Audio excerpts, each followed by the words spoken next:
ఈ రోజైతే డ్రెస్ అయితే స్టిచ్చింగ్ అయితే చేశారండి. రెగ్యులర్గా నా దగ్గర కుట్టించుకునే కస్టమరేనండి. తను ఎప్పుడు బ్లౌజులు కుట్టించింది కానీ డ్రెస్సులు అయితే కుట్టించలేదు. అయితే 2 డ్రెస్సులు తెచ్చి అయితే మనకి ఇచ్చారు. ఒకటి అయితే ట్రయల్కి ఇమ్మన్నారండి. ట్రయల్కి అయితే మొన్న ఒకటి స్టిచ్చింగ్ అయితే చేసి ఇచ్చేసాను. అయితే సేమ్ దానికిలాగా అయితే స్టిచ్చింగ్ చేసేసాను. మనకి మళ్ళీ చెప్పారు ఇది సెకండ్ డ్రెస్ అండి.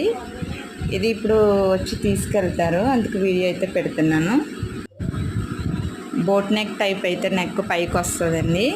పైపింగ్ అయితే ఏమన్నారు. సైజు వచ్చేసి 42 సైజు, పొడవు వచ్చేసి అయితే 39 అండి. దాని మీద ప్యాంట్ వచ్చేసేసి వైట్ కలర్ అయితే ఇచ్చారు. సైడ్కి వచ్చేసి అయితే పెట్టమన్నారండి. డ్రెస్ కాస్ట్ అయితే నేను తీసుకునే కాస్ట్ 350 అండి. ఎవరికైనా ఇంట్రెస్ట్ ఉంటే కూడా కాంటాక్ట్ అవ్వచ్చు. ఓకేనండి, బాయ్ అండి.